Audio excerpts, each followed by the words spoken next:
I'm also really pleased to see that people have come out in their families here today, and I think that's extremely important, because I'll tell you what, I'm here, and I hope you're here too, for the people that I love, the people that I care about where I live, the older people, the children in my community, the young people.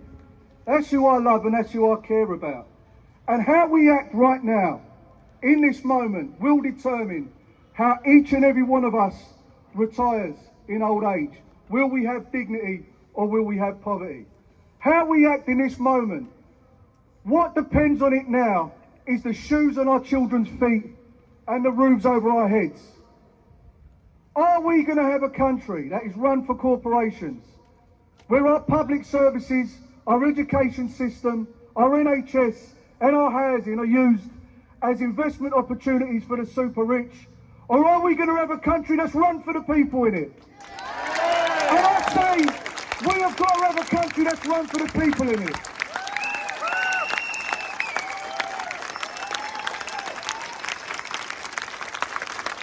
Right now, there are people working 40, 50, 60 hours a week or on in-work benefits.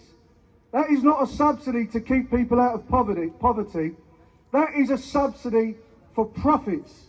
That is to subsidise the low wages that employers are paying in this country. The same goes for housing benefits. We have got people who are spending more than half, more than 60% of their take-home pay on rent to landlords who are sucking the blood out of communities in this country. And that is being subsidised by taxpayers' money. We have got people right now, although they're working 40, 50, 60 hours a week, are going to food banks because they can't afford to feed their families. We've got people here in this crowd, I would bet you now, whose children are going to before school clubs to get a free slice of toast because there's nothing in the cupboard, working though they are. We've got old people this winter who are going to be in a panic, worrying, are they going to be able to keep warm? Are they going to be able to pay their bills? And we've got people this year who'll be working to spend 4 and 5 full take-home months' worth of pay on energy bills. So private companies have seen their profits go through the roof. Now for 30 years, for my whole working life, in fact for my whole life in this country, wages have been going backwards. Living standards have been falling. At the same time, the amount of billionaires that we've got in this country has been increasing. Profits have never been so high. People have never had it so tough. And there is an answer to this. We've got to take those profits and put them in the pockets of the ordinary people in this country. Because we can either have a housing system that builds homes for people to live in, that builds a health service to look after people when they're ill, that an education system to look after kids and teach them, and a pension system to look after people when they're getting old. We can either have those things, or we can have more investment opportunities for the rich, but we can't have both. Now one of them's got to go, and I'll tell you which one it is. It's the people at the top, it's the profits and the mega rich. We have got to tax them, we've got to take the profits off of them, we have got to renationalise our industry, and we've got to make sure that we're looking after the people in this country. The health service will keep going, the people will be looked after when they're sick.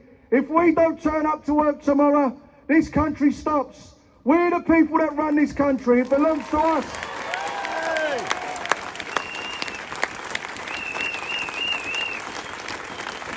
And in the RMT, my old General Secretary, not Mick, but Bob, God rest him, he used to say, if you fight, you might lose. But if you don't fight, you'll always lose. And I can feel something now.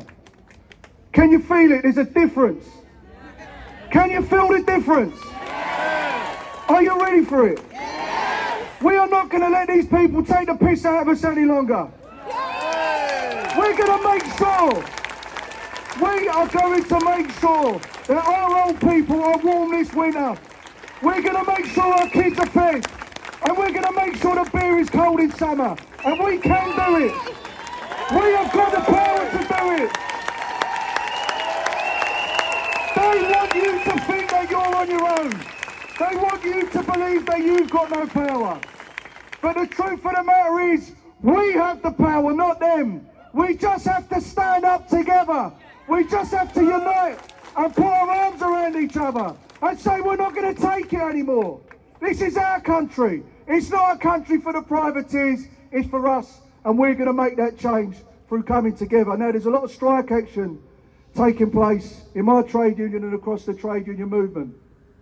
And there's a great groundswell of support, I think, for ordinary working people wanting to look after each other. But that ain't going to be enough. The next step from here is to act. Now, anyone in this country already knows what's wrong. It doesn't take a clever argument to explain to somebody who can't afford to pay their energy bills or can't afford to feed their kids that there's something wrong in this country. They know it's wrong. What we have got to do is get people to act on what they already know is wrong. We've got to turn that feeling that is out there in this country, that people have had enough. We've got to take it to the next step, and we've got to get a wave of collective action in this country, of peaceful, non-violent civil disobedience. We have got to unite together, and I'll tell you what, the RMC will be with you. We'll fight them on the picket lines, we'll fight them in the communities, we'll fight them wherever the people are, but we will do it together and we will not be defeated. Solidarity!